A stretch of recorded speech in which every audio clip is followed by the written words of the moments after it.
The Cheshire Rail Trail is a 33-mile-long trail divided into two segments. The northern segment runs from Keene to Walpole, New Hampshire.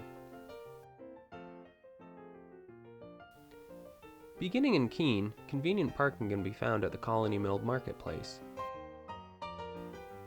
The trail then heads westward from the lot.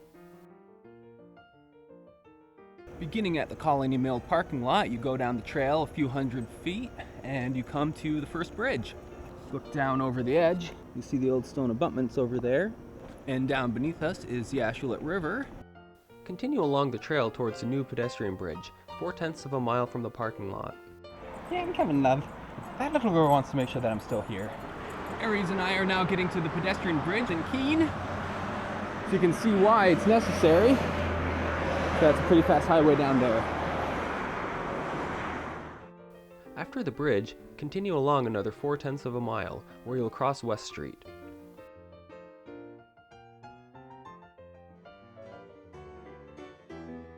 The trail passes through a residential area before hitting the Keene Country Club at Wentworth Road. After you cross the road, you're actually cutting through the center of the Keene Country Club. So if you don't have a membership, And over here, there's some this is an old ladder that went up to a signal, which that little girl is showing us the foundation to the signal. Good girl. From Bradford Road, the trail continues 9/10 of a mile to Whitcomb Hill Road. Here you'll find some parking along the road.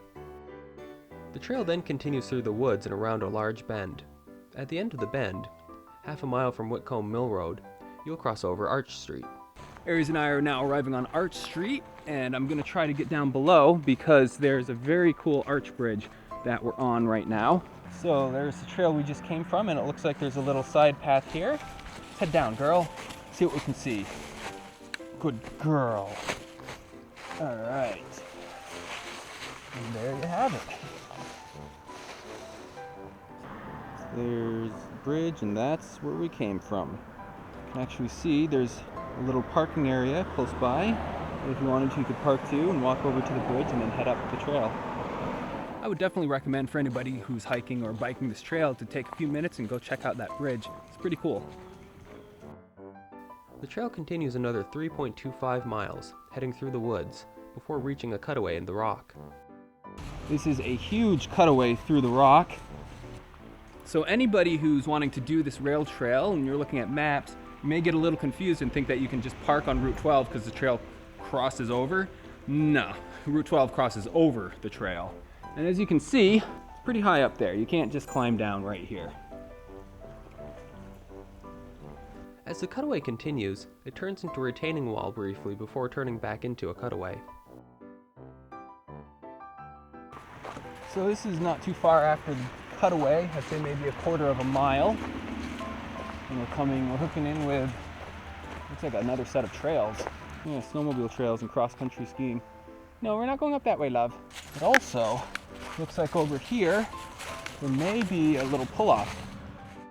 Immediately after you enter Westmoreland, New Hampshire, there's a little pull-off area that hooks directly into the trail. From that parking area, the trail continues about 1 mile before paralleling London Cross Road. So it looks like there's a road down there next to us. I believe that's London Cross Road. Now this is kind of interesting up ahead here. You can see there are these orange signs pointing us around to the left. Straight ahead is where the old rail line used to go. You can see it's cutaway in there, but for some reason they don't want us going that way. They want us to go around this. It looks like it's going to be kind of a squiggly place. So I guess we'll see where this leads us. The trail continues up a hill, and before long, you'll see why they don't want you to follow the bed at this point. Well, you can see why they let us around from the cutaway, because it's basically turned into a lake down there. I'm now getting to where London Cross Road meets London Road. This here is the reason why all that water has been collecting up down there. Looks like they blocked or filled in the old cutaway in order to put the road through. In fact, the parking area on this road rests on top of where the rail bed would have run. And now here we are on the other side of the road, heading down. And here we are down at the bottom, where it hooks back in with the old rail bed again. You can see looking back behind us here, that's the cutaway. And we turn, and it continues on. As you arrive at Depot Road, you'll see right across the road is some old foundation. I'm guessing that's where the depot used to be. Trail then continues straight ahead. As you continue along your way, you'll get to a fill, or a large build-up area here. You can see how far down the houses are next to us. Yeah, that little girl looks down. And you'll notice as you get to Wentworth Road, the trail again deviates a little bit off of the rail bed. Goes down here and around. And when you get down to the road, you'll see why. And there's your answer. You see an old bridge abutment, but there's no bridge on it anymore. So just come down, you can see where something is driven down along here. Cross over the road here to the left. Again, always being courteous of the landowners who are generous enough to let people access their land so they can continue on the trails. And then you just head back up this way.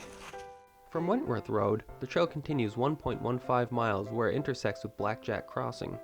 Right before Blackjack Crossing, the trail dips down, then comes back up. On the other side, there's a large open area where you can park. The trail then drops back to grade level and continues along. Shortly thereafter, you come to an intersection where an old road met the line. Press forward, you're almost at the end. Now we are coming up on Route 12, right up there. See the bridge going overhead with the cars. And according to the maps and write-ups that I found online, that is the end of the rail trail. But looks like the trail actually does continue along. So I'm not really sure where the end of this one is, but I'm gonna go ahead and call this the end for today because it's been a long day. And this is what, if you're looking on the guides online, this is where it would end. But with this trail, I think it's a little over 13 miles, maybe 13.1 miles. It has varying terrains, some really awesome cutouts, a few little roundabouts, but it's just a really great trail to get out and explore nature a little bit.